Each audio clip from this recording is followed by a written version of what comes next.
How are you, Frith? Good morning, Mrs. Lacey. Where's Mr. De Winter? I believe he went down to the farm with Mr. Crawley.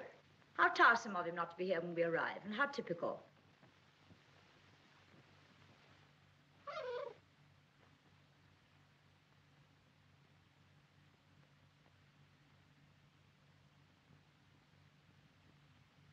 I must say old Danvers keeps the house looking lovely. She certainly learnt that trick of arranging flowers from Rebecca. I wonder how she likes it now, being ordered about by an ex-chorus girl. Now, where on earth did you get the idea she's an ex-chorus girl? He picked her up in the south of France, didn't he? What if he did? Well, I mean to say, there you are.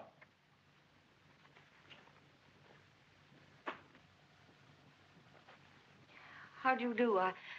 I'm Maxim's wife. How do you do? Well, I must say you're quite different from what I expected. Oh, but Cecilia, she's exactly what I told you she'd be. Well, how do you like Mandela? Very beautiful, isn't it?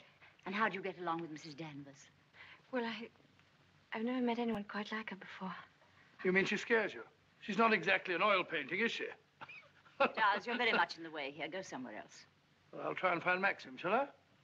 Giles? I didn't mean to say anything against Mrs. Danvers. Oh, there's no need for you to be frightened of her. But I shouldn't have any more to do with her than you can help. Shall we sit down? Oh, yes, please. You see, she's bound to be insanely jealous at first. And she must resent you bitterly. Why should she? Don't you know? I should have thought Maxine would have told you. She simply adored Rebecca.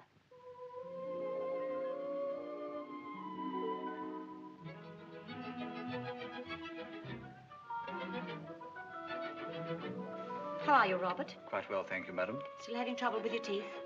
Unfortunately, yes, madam. You should have them out. All of them. Wretched nuisances, teeth. Thank you, madam. Oh, what a plateful. Do you hunt? No, I don't. I'm afraid I don't even ride. Oh, have to ride down here. We all do. Which do you ride, side saddle or astride? Oh, yes, of course, I forgot you don't, do you? You must. Nothing else to do down here. Maxine, when are you going to have parties here again like the old days? Oh, I haven't thought about it. But everyone's dying to see you, and... Yes, I bet they are. Why don't you have the masquerade ball again this summer? Well... My dear, are you fond of dancing? Well, I love it, but I'm not very good at it. Do you rumble? I've never tried. You must teach me. I say, but I'm trying to find out exactly what your wife does do. She sketches a little. Sketches? Well, not this modern stuff, I hope. You know, portrait of a lampshade upside down to represent a soul in torment. Don't sail, do you? No, I don't. Thank goodness for that. Huh?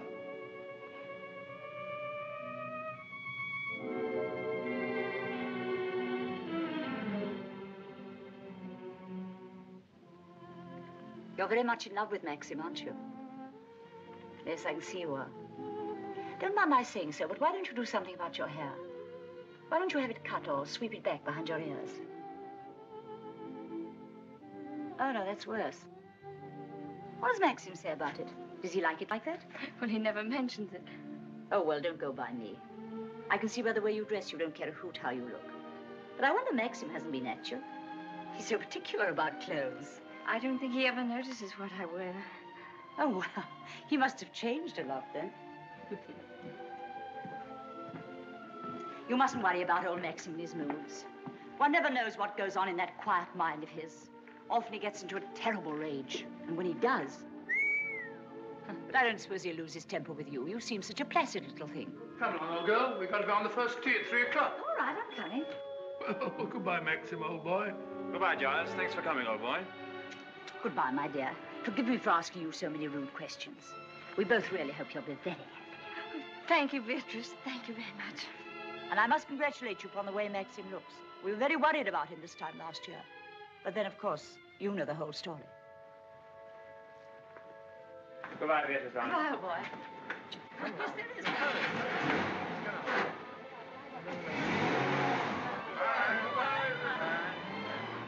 Well, thank heavens they've gone. Now we can have a walk about the place. Looks as though we might have a shower, but you won't mind that, will you? No, but wait a minute. I'll go upstairs and get a coat. There's a heap of mackintoshes in the flower room. Robert, run and get a coat from the flower room for Mrs. De Winter, will you? What do you think of Beatrice? Oh, I liked her very much, but she kept saying that I was quite different from what she expected. What the devil did she expect? Oh, someone smarter and more sophisticated, I'm afraid. Oh. Do you like my hair? Your hair? Yes, of course I do. What's the matter with it? Oh, I don't know. I just wondered. How funny you are. Thank you. Do I have to put it on? Yes, certainly, certainly, certainly. Can't be too careful with children. Come on, Jasper, come and take some of that fat off.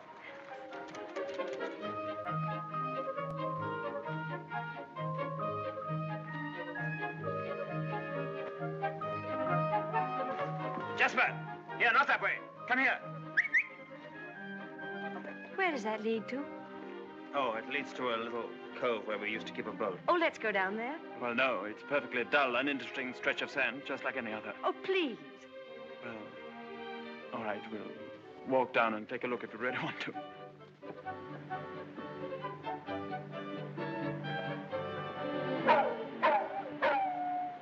That's Jasper. There must be something wrong. Perhaps he's hurt himself. No, he's all right. Leave him alone. Don't you think I'd better go and see? Don't bother about him, I tell you. He can't come to any harm. He'll find his own way back.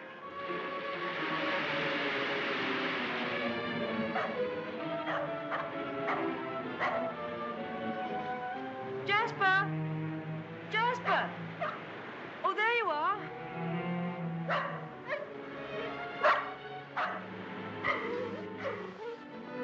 What do you want in there, Jasper? Come on. Come on. Let's go home. Jasper!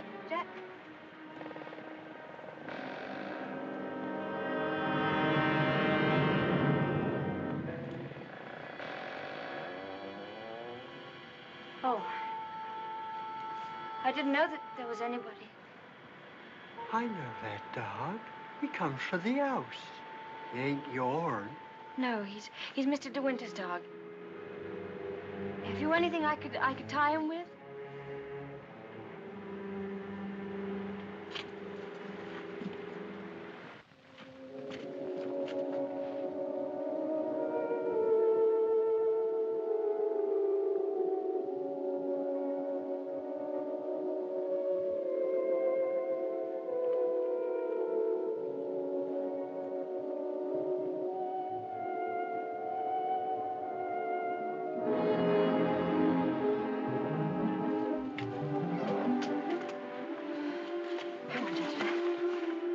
Tell anyone you saw me in there, will you? Don't you belong on the estate? I wasn't doing nothing. I was just putting my shells away. She's gone in the sea, ain't she? She'll never come back no more. No, she'll never come back. Come on, Jasper.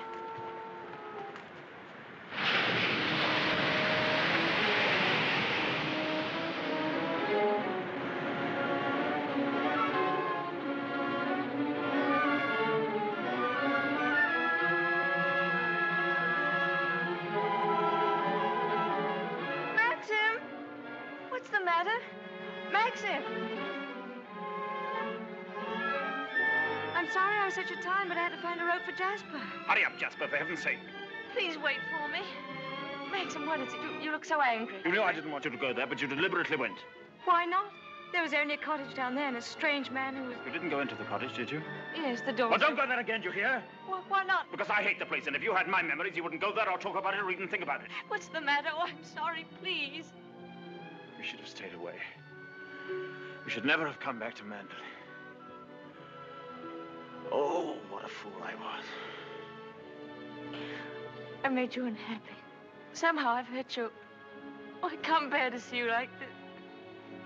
Because I love you so much. Do you? Do you? Ah, I've made you cry. Forgive me. I sometimes seem to fly off the handle for no reason at all. Don't I? Come. We'll go home and have some tea and forget all about it. Yes, let's forget all about it. Here, let me have Jasper.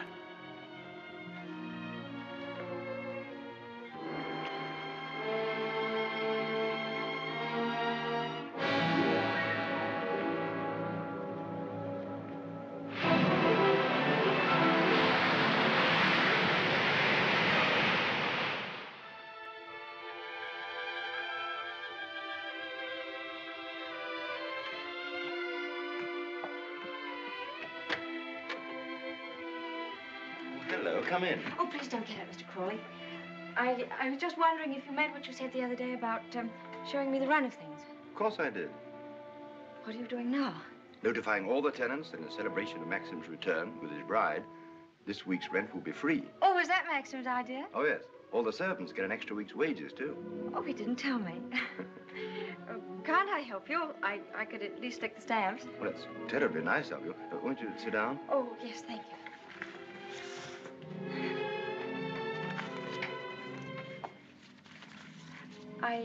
I was down at the cottage on the beach the other day. There was a man there, a queer sort of person. Jasper kept barking at him. Oh, yeah. Must have been Ben. Excuse me. He's quite harmless. We give him odd jobs now and then. That cottage place seemed to be going to rack and ruin. Why isn't something done about it? Well, I think if Maxim wanted anything done about it, he'd tell me. Are those all Rebecca's things down there? Yes. Yes, they are. What did she use the cottage for? The boat used to be moored near there. What boat? What happened to it? Was that the boat she was sailing in when she was drowned? Yes. Capsized and sank. She was washed overboard. Wasn't she afraid to go out like that alone? She wasn't afraid of anything. Where did they find her? Near Edgecombe. About 40 miles up channel, about 2 months afterwards. Maxim went up to identify her. It was horrible for him. Yes, it must have been. Mr. Crawley, please don't think me morbidly curious. It isn't that. It's just that I feel at such a disadvantage. All the time, whenever I meet anyone, Maxim's sister or even the servants, I know they're all thinking the same thing. They're all comparing me with her, with Rebecca. Oh, you mustn't think that. I can't tell you how glad I am that you married Maxim. It's going to make all the difference to his life. And from my point of view, it's very refreshing to find someone like yourself who's not entirely in tune, shall we say, with Manderley. That's very sweet of you. I dare say I've been stupid, but every day I realize the things that she had and that I lack. Beauty and wit and intelligence and all the things that are so important in a woman. Oh, you have qualities that are just as important. More important, if I may say so. Kindness and sincerity and, if you'll forgive me, modesty mean more to a husband than all the wit and beauty in the world. We none of us want to live in the past. Maxim least of all. It's up to you, you know, to lead us away from it. I promise you I won't bring this up again, but before we end this conversation, would you answer just one more question? If it's something I'm able to answer, I'll do my best. Tell me, what was Rebecca really like?